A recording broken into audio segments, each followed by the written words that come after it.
creatures you got in the world. But yeah, so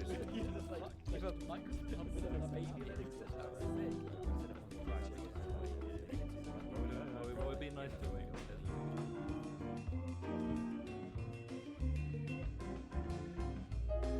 Hello and welcome to No Idea Yet. Too lazy to Google, too afraid to ask. I did it the other way around. We're here to answer all those burning questions that you didn't know that you had yet. I'm here with Johnny. Hello. Alistair. Hello. And myself, Freddie. And we ramble about something we don't quite know about. Go away, research it for a bit, come back and explain exactly what it was that we didn't know. This week, I'm hoping that at least one of us can go away and find someone who has gone through this process. We're going to be talking about conscription. Wow. Not what I thought you were going to say, but cool. Yeah, I did not. I thought you would say something completely different then. Yeah, I definitely thought. So, for those that aren't aware, and also I'm not that aware, I think that conscription generally, we're going to go for obviously a definition later, is whereby the government or some sort of body of people tell you that you have to join the army for a bit. I think A year normally, I think, in a year. I assume a year, but I mean, who knows? And it's something that I have spoken briefly to a few people about, but I don't know much about myself. And it seems wild, but then the more I think about it, the more I'm kind of like, yeah, I think it sounds like a good idea, but I don't agree with war. Like kind of everyone going and learning something and learning how to kind of not necessarily fight, but do ordnance or use a weapon or, you know, be away from home. Yeah, exactly. So I hope you guys are up for this week talking about conscription. I was wondering. I did see something which was, I think, usually in the US, you have to sign up to say if there was a case of a war, then you'd be willing to join or something like that. So I don't think you don't have to have service, but you have to, for men, you have to sign something saying, yes, I will join a war if needed. And if you don't do it, you can get fined. It's national service is what you're talking about, right? That's the more common I think they're expression. bringing something in for women now as well in the US. So before it used to only be men, whereas now it's kind of when you're 18, for women will also have to sign something to say, yes, I will. I mean, if you have to and you get fined, that's not voluntary. That's just... Yeah, I know, right? Yeah, totally. I mean, what's that about? That seems like pretty bad. What happens if you're a pacifist?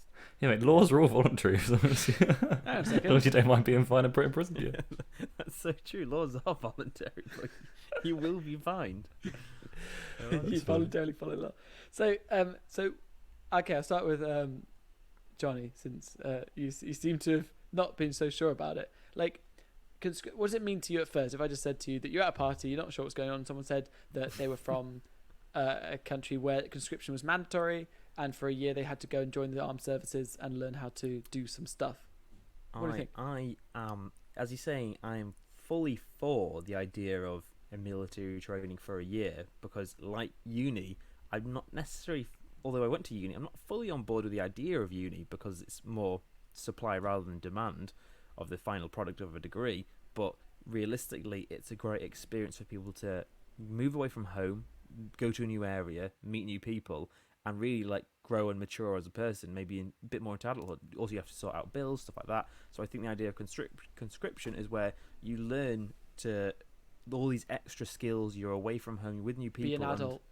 Yeah, being an adult. And I mean, for me personally, I don't think this is something which is I believe everyone has to do, but I'm more in the way of just following rules and commands. I think it's a good trait to have. Obviously, there's that point of where you're blindly following, but definitely think of some people just don't want to follow stuff because they want to be annoying or a bit rebellious for the sake of it. And can I chuck out in here? Yeah. And this routine.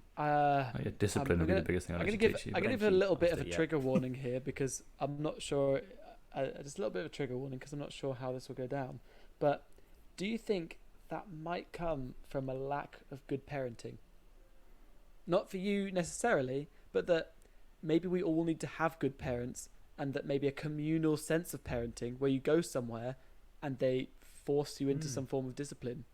Or I'm not saying that for you, because I also think I actually did a little bit of army training myself. Like I was in the cadets for 7 years. Like I wonder if that was actually a good thing, because I was forced to do certain things and be clean, be obedient, learn certain routines. I feel that was good for me, and I'm not saying that my parents didn't give that to me. I'm just saying that maybe it was a good thing. I don't think, yeah, from our perspective, we could definitely quite easily say that was the case. And like I said, I think the biggest thing you'd get from that is discipline, and just like not even being a good boy or or good girl. It's just literally like self-discipline to like just the routines of realizing that when you put work into something like that, you do just get much better at it. And when it's forced on you in that way, especially when you're quite young, you can rebel against it if you like. You don't have to. It doesn't mean you're going to make everyone into super soldiers or anything like that. Because obviously you look at countries where it is it's very much a thing, and it's not the case. But yeah, I think there's varies from person to person. But I personally would be I think overall it's probably a good thing. I think maybe it has more positives than negatives, but so I don't want to go to this too much, obviously, because for next week I'm going to bring this up with them. But I've got 3 friends who've done this. So I know South Korea, Austria, and Singapore is a thing. And didn't know Singapore had an army, but okay.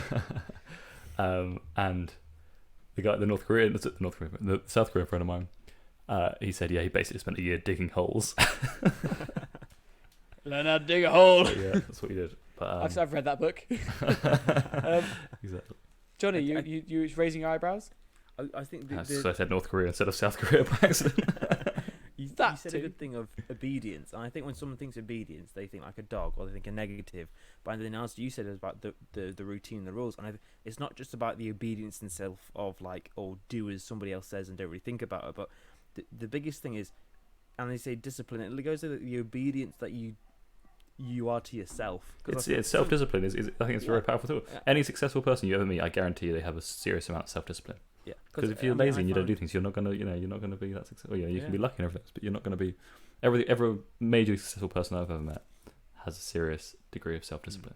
Because like in my 3rd year, I was in Chester, and most of the time I was in uni. Was it 2 or 3 days a week, something like that, and the rest I was just on my own. Abby was working full time, so for me, the biggest thing I learned is you cannot trust yourself.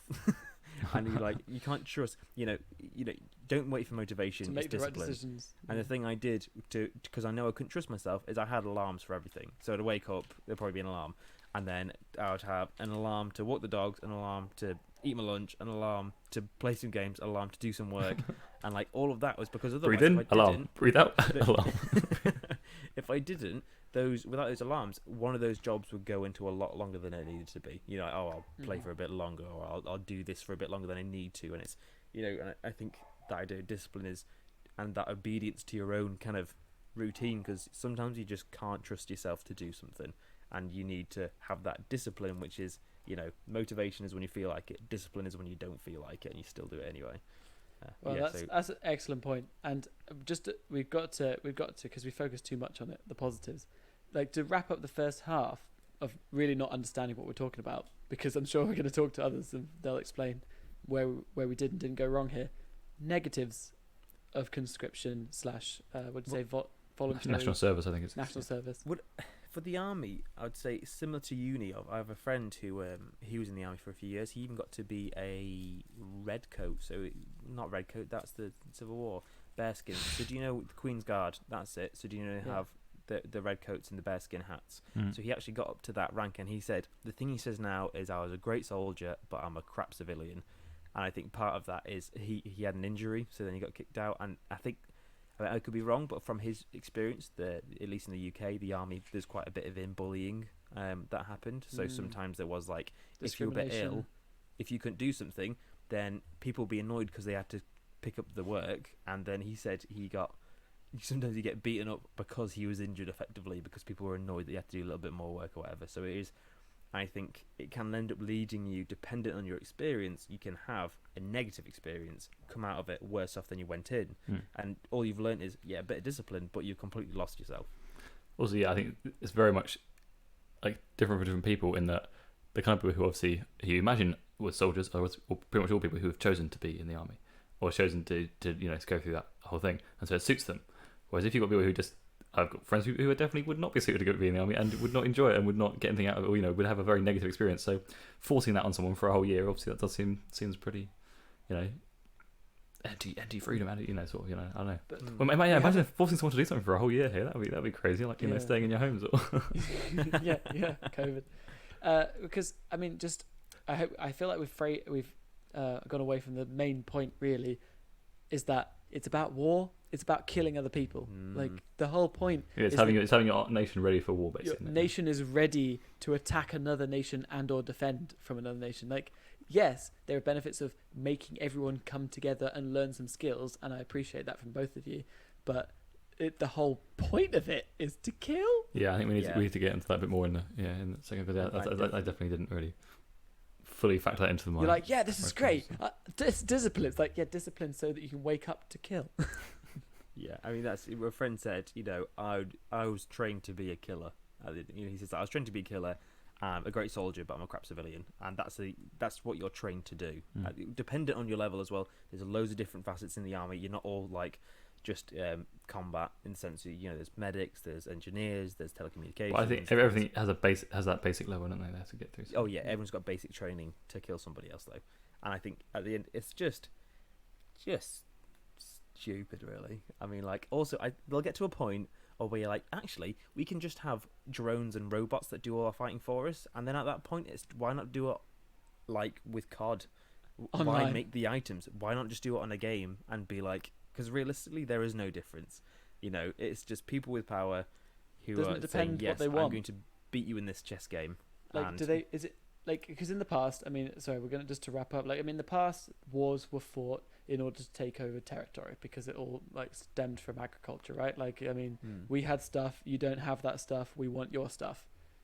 Like, and then it's kind of evolved slowly into kind of political and religious, and I mean, I could be hugely like ruining this subject of, I'm sure there are history nerds like crying at their headphones right now as I'm saying this, but like now it's evolved that, I mean, we can trade things in a more efficient way than we can take them. Does that make sense?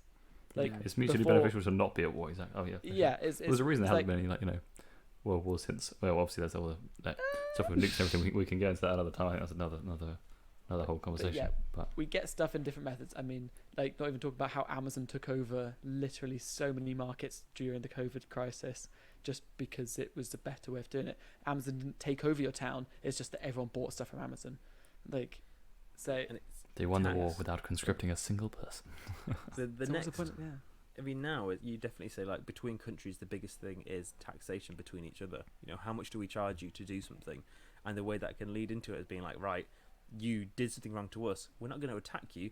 We're just going to heavily tax everything that you do related to us. We have that. That's what happened with Brexit. It was kind of like, right, now we've got new rules. We need to make loads of decisions with loads of people because tax is a huge thing. Who's getting what from where? How much does what cost? Sanction the right word? Yeah, sanctions. Sanction. If you Yeah. pose sanctions on other countries, like fines and living. We don't like you. Higher So I taxes know and in everything else. Vancouver, and they had a big issue with overseas people buying lots of properties and then renting them out and hiking up the prices. So the whole housing market was being affected by international business people. And they were like, right, what's happening with the housing market? What's going wrong? It's other people wrecking it. So what they did, they put a huge... So if you were out of the country, then you had a big tax. So effectively, it wasn't as profitable to actually start buying houses because it cost you way more than it would be if you lived there anyway. So you're saying, right, if you want to buy a house, if you don't live here, it's going to cost you like a lot more. And in New Zealand's got that problem actually currently, I think, where they're having issues and they need to do something about it. But that was a while ago. I heard that.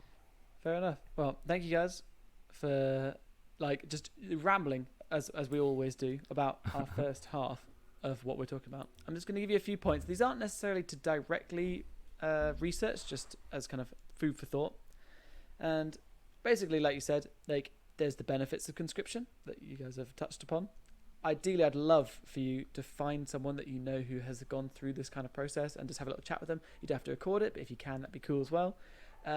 Maybe like how the conscription and school, they're completely different in your brain, but like why? Like maybe like school should be more like how you've imagined conscription, where we learn about obedience and we learn about like discipline. And finally, is there any reason for this in the future? Like you said, the future might not contain wars how we've ever imagined them. There are no sword fights on the back of horses anymore.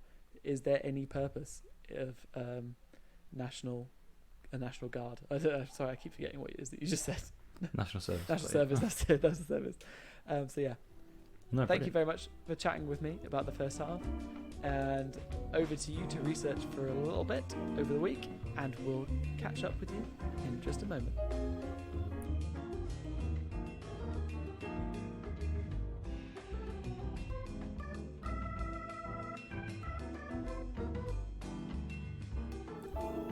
Hello and welcome back after the break. It's been a week for us and a few seconds for you, and we are talking about conscription, or the idea of forced, effectively, military service. I was trying to think of like attendance or something kind of that. So I've set you off with a few questions, and also with the possibility that you could speak to someone who actually has undergone the process. I unfortunately only spoke to a guy who spoke only German and Russian, and I used a co-worker as our translator, and it wasn't really a good recording, so we're not going to be using that. But obviously, it's the beginning, so I have to set you off on the most important of tasks, and that is to tell the world, Johny, the definition. So here we go. It is. I think I wrote this down. Conscription description. That's nice. Compulsory enlistment for state service, typically into the armed forces, and also known as the draft in the States. Just quickly, I've literally just looked it up now because I was trying to find it and I couldn't find it. You had a week. Typically into the armed forces, and I was like, well, what typically means not all the time, and I've just been able to find it as alternative civilian service. So it's different names, but somewhere along civilian service, effectively. And it's a form of national service performed in lieu of military conscription for various reasons, such as conscientious objection, inadequate health, or political reasons, stuff like that. But yeah, so there is conscription doesn't necessarily just mean the military, but it means your government is asking you to do something for your country. Kind of thing. Yeah. Yeah, I saw that the range of reasons for not doing conscription, but then being forced potentially into other sorts of service were religious or philosophical grounds, political obligation, disliking the government, sexism, and other ideological objections. For example, to perceived violation of individual rights, which is interesting. Like just the idea of being forced to do something means that you're not going to do it. Yeah. And like, if for example in Austria, if you didn't agree with it, men drafted for alternative civilian service mainly served in healthcare facilities and retirement homes, while other countries have had a wider variety of possible placements. So I'm guessing it's almost like community service. You don't go to war, clean the streets. Yeah.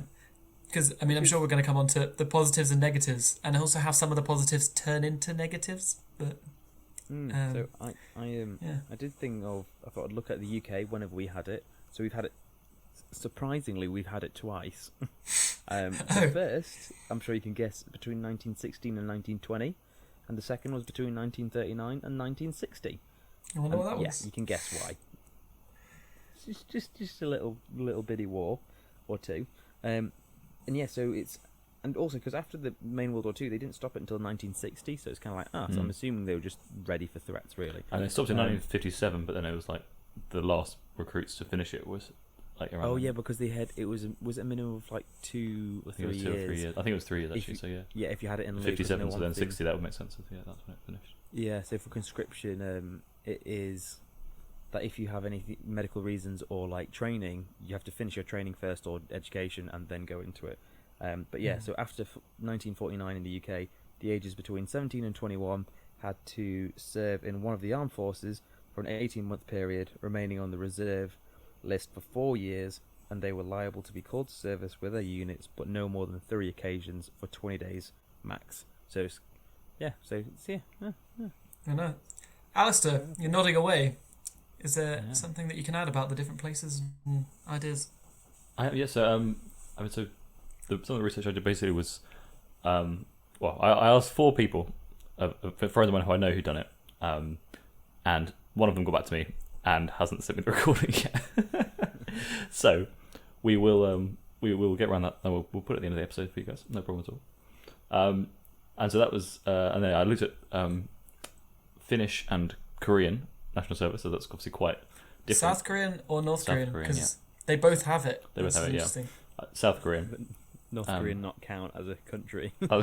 Just like, well, North Korea's all of our people do it all the time. So, yeah, they're in a different kind of league. North Korea has the longest known mandatory service from 7 to 10 plus years. Yeah. That's North Korea. I don't know the length of the South Korea one. Sorry. The other one, I think it was the guy who I saw about did 2 years, and it's sort of like basically the guy talking about the Finnish one. It was like, it's very much, it's like a bit like university, like there's lecturers and there's sort of comprehensive training and you get paid for it, and you get like if you've got a job or university, it waits for you to finish your national service, and it's all very nice in that sort of Finnish way. The Korean one, the guy was like, yeah, we were like put into a room and they like pumped gas into it that made us all suffocate, and we had to like learn how to do this stuff, and like it was like, yeah, you go to jail if you don't do it in Korea. It was like slightly more intense by comparison. But yeah, obviously in Korea it's been essential since the Korean War. I mean, when you're that sort of close to the threat of war is sort of that real, then I think it's because that was the reason, isn't it? They have to have it there because North Korea is literally on the same landmass. A real threat all the time. So, yeah. So and I guess that's why you have conscription, is because of the threat. So like England or the UK, they had it and stopped it because we have a threat. We're going to make sure that people are prepared for it. And then after it, we don't need to worry about it. Where I guess other countries may be like, well, we can always have it, so everyone's always prepared. But that's what I saw when I was looking at the different countries, is that, for example, in Europe, Austria, Cyprus, Denmark, Estonia, Finland, Greece, Lithuania, Sweden, and Switzerland and Norway have it, but they're not at war. And Israel, South Korea, and Russia have it because they're always fighting. It's like, oh, okay. I mean, I did find out about the US, and so they dropped conscription in 1973. But they have it in place of selective service system. So I'd mentioned this previously, but I didn't really get it. And so it's effectively, you're not conscribing, so you're not joining the military, but you still have to sign up within 30 days of your 18th birthday, but just so they know who's available. So I guess you're on a list for, in the case of you actually need conscription, it's already done for you. And it's a recent thing. I don't know if it's gone through or not, but it looks like they're having women who will now have to sign up too. So it's not that you're actually signing up and drafting to the military, just a case of your name is now on a list and you are available to do it. And I think the government they love something lists of people's names. I just imagine that they've got like a really, really, really long Excel sheet, and it's just like, okay, copy that. They did for COVID, right? That was why yeah, and then paste that into the now in our army folder. I like that it's not even done through order. It's just as people signed up. Just like it's not. Yeah, just it's not where you're from or how old you are. It's just what time you. Is it on the UK one? Would you guys agree with this? This is something apparently there's a somewhat contentious debate about it. Being I know what you're gonna say. That would you have people sign up to the NHS instead of like, or if it was a forced thing, would it need to be the military, or if it was going to be would it be NHS? And I thought that sounds like a really bad idea, because you would really not want people who don't want to be there to be working for the NHS, right? That was my kind of knee-jerk response to it. Would you guys agree with that? For like a healthcare assistance, effectively, or like so. But like janitors or anything, but anything where you're actually dealing with patients, if you are forced to be there and you don't want to be there, I feel like that wouldn't be. I don't know, if you were in like A&E and there's someone there like who didn't care, didn't want to be there, I feel that would be less than good. I think it would cost way too much money as well, unless it's a case of it's not paid, because otherwise, yeah. And the thing is, the biggest issues you have is like mainly it's nurses, for instance, which they're low on supplies of. So, and that's a case of just conscription. It's like, do you have to get someone a degree or have some form of training to give them a job, which they may then not want anyway. But yeah, and you probably just get. Yeah. You touched on. Oh no. Oh no. Sorry. You touched on two points there, Alistair. Okay. Alistair, you touched on 2 points there that I just wanted to highlight. Is that the issues with conscription include, A, you can force labour, and that has been a known problem in many countries where there is conscription. It's like, oh look, we're not actually at war right now, but we've got all these people who have to do what we say. And then, yes, like you said, potentially people don't work as hard when they're forced to do it. And the second part of that is, even if they are at war, I'm going to have a paper that I'm going to talk to you about later, there's a chance, or some people argue, that forced people into military aren't as good anyway as people who are there willingly. Well, yeah, of course not. And also think how much training they're actually going to be able to get in that amount of time. And so like the financial side of that, I think that's the biggest argument against it in the UK and for a lot of countries. Is just the sheer cost of Because obviously you're not just training them, you're housing them, you're paying them. Most of the time you're paying them a very, sort of humble or modest, very modest salary, but still paying them, and obviously feeding them and everything else. So it's like almost probably be more expensive than jails. And if you want to learn about that, then go listen to episode. I can't remember. Yeah. One thing you're saying about not being as good, because in the Vietnam War they found, because it was conscription, a lot of people, I think a lot of people didn't really want to be there anyway, just because it was kind of like, well, why, it's not on our soil that we're being sent out, so what are we actually fighting for, kind of idea. But they found that with like a lot of people, they were shooting high. So a case of, you're not as well, you can train people how to do stuff, but you can't train people how they're going to feel when they're doing it. Yes. Unless you brainwash them. Yeah, so it's like, why am I shooting this person? Do I want to or not? And then maybe you just automatically aim a little bit higher than you need to, because actually don't really want to kill this person. So again, having conscription, you may not actually get a good workforce, but at the same time, you're probably going to get more people in who may never have wanted to go into it, if you know what I mean. So they go into your numbers are going to be high. It's quality versus quantity. Yeah. I mean, if go watch the film 200, and then and you'll realise that 200. What about the 300? Sorry, yeah, it's 300. Yeah, you're right. Yeah. Well, 200 was the less good version. It was just sort of a bunch of They were the volunteers. The extra 100 were conscribed. So, Johnny, I was gonna say just about the different countries that do it before going to pros and cons of so it was South Korea. They have it for this was it, different ones. It's so for all of these countries minus a few, they're all male only. So women's don't have to do it apart from a few. This was only not the full list, but a few of them. South Korea, so it's 21 months for the army, 23 months for the navy, and 24 months for the air force, which is quite funny that you have different times. Maybe it's because you need to learn different things. Then you have, which I felt, do you know the kind of Georgia thing where you're like, I've never really heard of this country before, and now I feel bad that I haven't. So it's Eritrea, I think it is. It's in Northeast Africa. I read about that. So they have men and unmarried women, which is quite funny, and that's 18 months.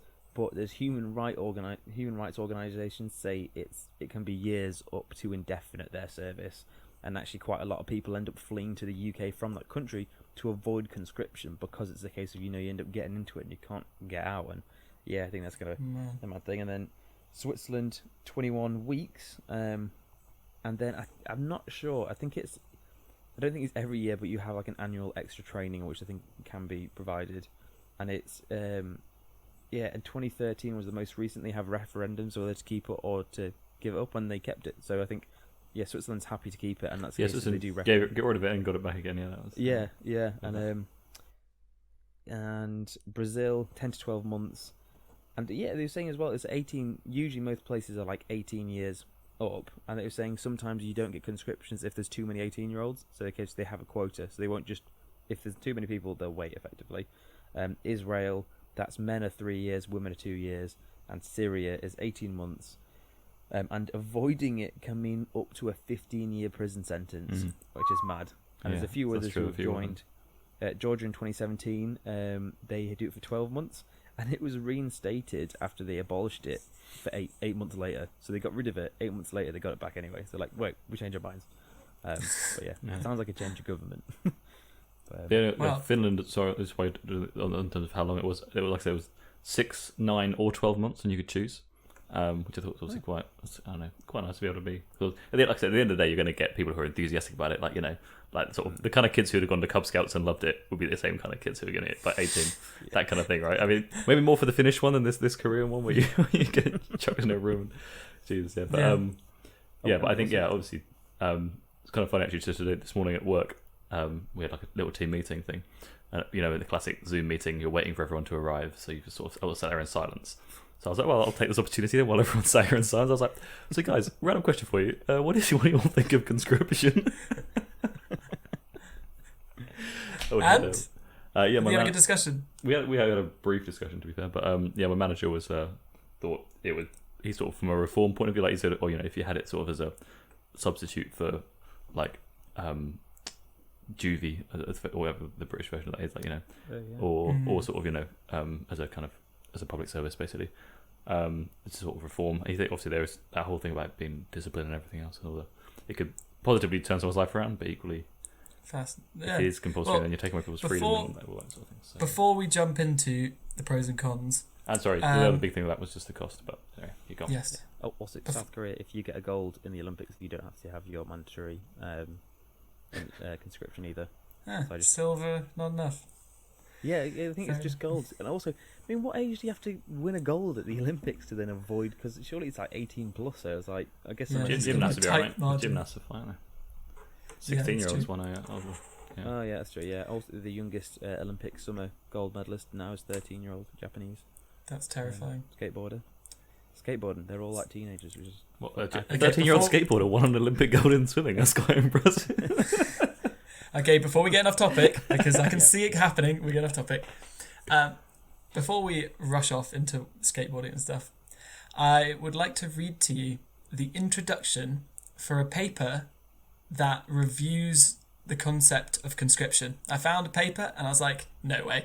It's 40 pages long. I'm not going to go through all of it. But it had really interesting arguments for the pros and cons. And I'd love, if you don't mind, to read the introduction. Okay? Please do. If there's some issues with sound, wave your hands. Okay. Theodore Roosevelt and his fellow progressives hoped that universal military training would Americanize the mass of newcomers who had recently landed on America's shores. Leonid Brezhnev similarly believed that the widespread service in the Red Army would forge a unified Soviet citizenry committed to the socialist motherland, internationalism, and the friendship of the peoples. Like many leaders before and after them, Roosevelt and Brezhnev turned to the armed forces and the policy of universal military service, at least, in part, to help build cohesive national communities out of their country's multinational jumbles. The view of this military as a key institution for the labelling and transmission of social values has roots stretching back to ancient Greece, but the armed forces first achieved great popularity as a nation builder towards the end of the 19th century. At that time, the military was widely hailed across Europe as the school for the nation, and its apparent success was emulated as far away as Tsarist Russia and Mihai Japan. As countries across Africa and Asia won independence in the decades following World War II, they changed their armies with weaving a national fabric rent by communal rifts. Throughout the 20th century, countries across the ideological spectrum have turned to the armed forces in the quest for national integration. And the whole paper breaks down the different ways that this has worked out and not worked out, and the potentials for military to really use their power for not good, but also for good. And I'd advise any listeners who are really interested into reading the paper. I'll put it in the description. So, guys. Yeah, definitely. Pros and cons. Come across that the whole thing of like that unification and like rubbing elbows with people who you'd otherwise never met with. Like with the sort of all the classes, everything, all that status basically gets torn away when you join the army, right? So that's the whole that could be seen as a very good thing, obviously. I think for shorter time in sort of progressive countries and sort of that maybe aren't at war. You could imagine that'd be quite nice. Actually, that'd be but like I say, when the negatives start coming in, exactly if it does work. It's a nice idea if it works. Let's put all the kids together in a school and they're all going to be friends.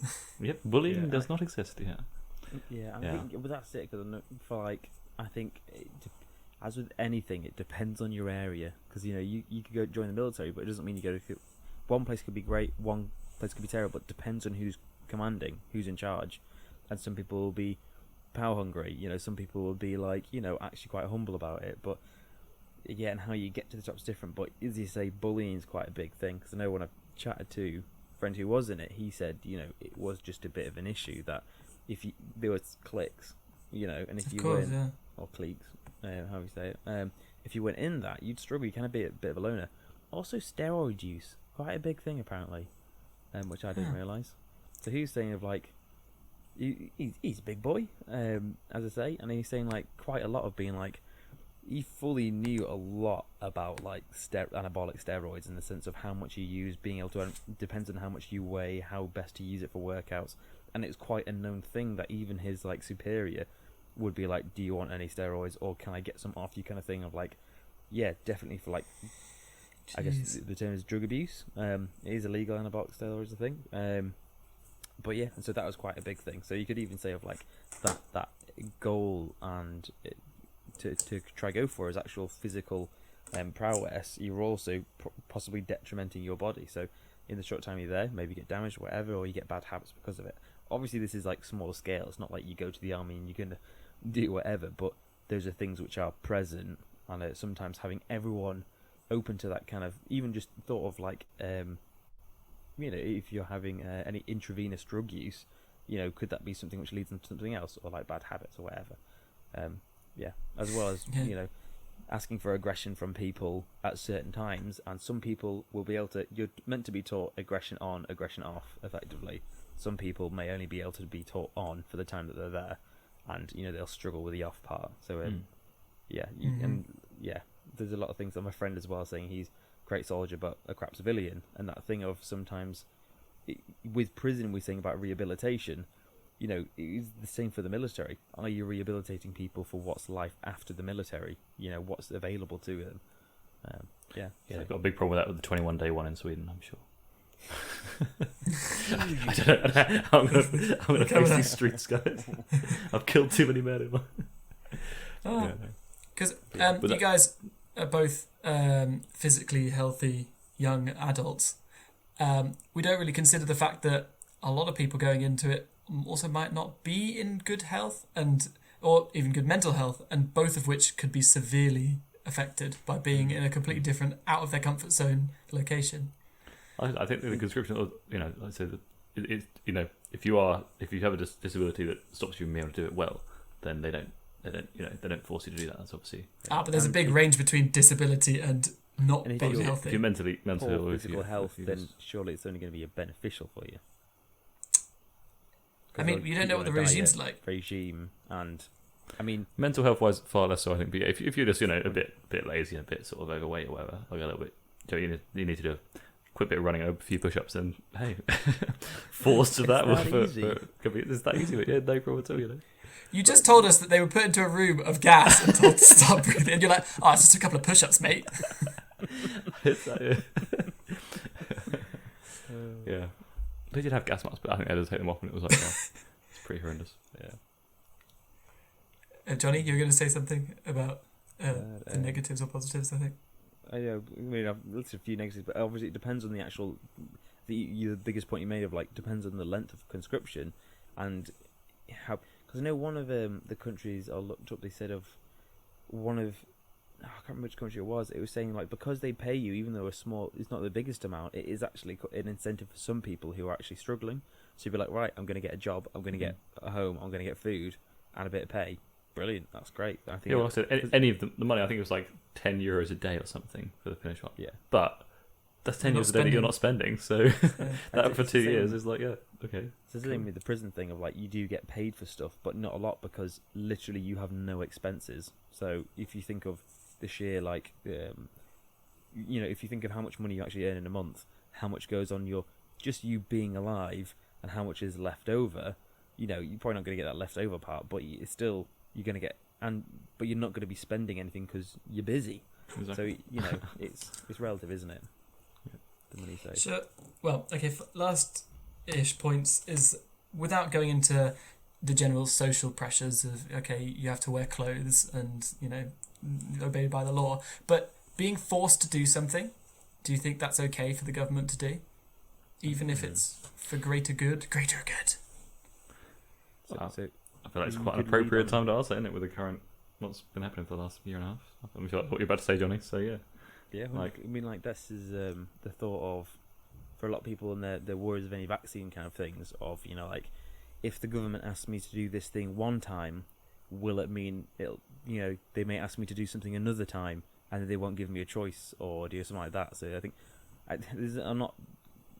I've had my first jab and stuff like that. It's not really you don't really care, but some people have that thought of the government or even the whole country is peer pressuring you into doing something, and it's not that people don't want to do it necessarily, but it's the idea of that what happens if this happens again with something which isn't okay, so that idea of forcing someone to do something. I mean, it depends if it's for the greater good and what that greater good is. Because for war, everyone would say it's for the greater good of your country, but is it for the greater good of the world? Probably not. On the website for Tunisian, the Republic of Tunisia's Ministry of Defense. It too. It's a proper janky ass website, isn't it? It's a very straight. Yeah, so the front page of the Ministry of Defence, the benefits of conscription include contribution to the peace in the world. So, there you go. I mean, not just honour of defending homeland and extension of maximum age for admission to military schools, but actually like peace. So some people would say that what they're doing is for the great good. Yeah. Okay. So keeps me out of trouble, isn't it? Exactly. So. Yeah. Well, Keeps you off the street. thank you.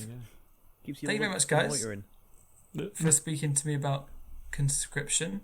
I don't want to bang on too much, but just to vaguely summarise the paper that I would love for some of you guys to look at, is that it argues that yes, you can meet friends of a lifetime. Yes, you can earn money. You can make friends. You can learn skills. You can have boost in confidence. You can get better discipline, but often they don't. And that's what they're saying, is that military service has not been adequately kind of set out to get the best out of people, and that it could do. The actual name of the name of the paper is "A School for the Nation: How Military Service Does Not Build Nations, but How It Might."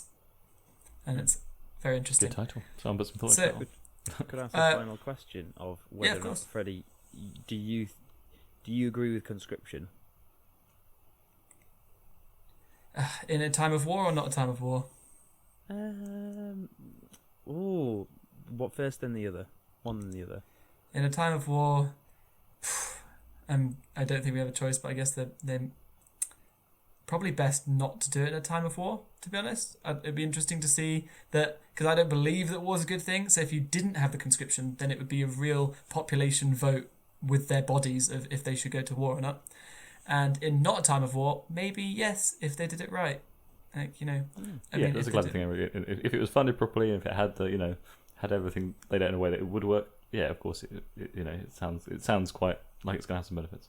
But in the way all these things always are, it just doesn't quite work as well as So would you say the same for wartime and then non-wartime for conscription? Yeah, well, I think the biggest thing for that is obviously, look at how wars are fought now versus World War 1 and 2. It's completely different, right? So I think we mentioned this in the first half, but obviously wars in the future may very well not need soldiers in the way that they do. Oh, they might need soldiers to do other things, I guess. But they might check your kill-death ratio on Call of Duty. Can you fly a drone here, mate? Yeah, of course. But yeah, no. Yeah, Johny? I think, yeah. Oh, sorry. Yeah, Johny, what's your take on that? I think in wartime, possibly yes, only for the sake of. I agree with you, Freddie, because then it's a case of what population votes. But if you have any country, it's against the nuclear arms race, which I don't agree with either. But the idea of as soon as you take something off the table, somebody will exploit that. So if you say we're going to put it up for a referendum if we conscript or not, people don't want to fight. What? Okay, well somebody's still knocking on the door, and now we have a vastly reduced army than say another country. So have you given your fight on the back foot therefore? So I think. An ideal world, no during war, but I think realistically it's probably best to get ahead of it, however much I disagree with war, just for their kind of survival. And then, out of war, yes, if it was non-murdery. So, I guess a bit like... it's not the Hunger Games. The ranks you wanted to go to? Do you want to go to the murdery bit? Or yeah. But do you know, do you ever as a kid, we called it PGL, or you go to these little camps away. Parents from, get lost. Parents get lost. Yeah, so you have these little activities and stuff like that. So, you're doing all the stuff you do in the military, apart from the goal of training isn't to murder somebody else. To be able to, if you needed to, but not that you should. Maybe. Oh. But yeah, that is a tricky one, yeah. But I have to say, great choice of it. Great choice of it. I'm glad you guys enjoyed it. Well, that's all from us. Thank you very much, and we'll see you next week.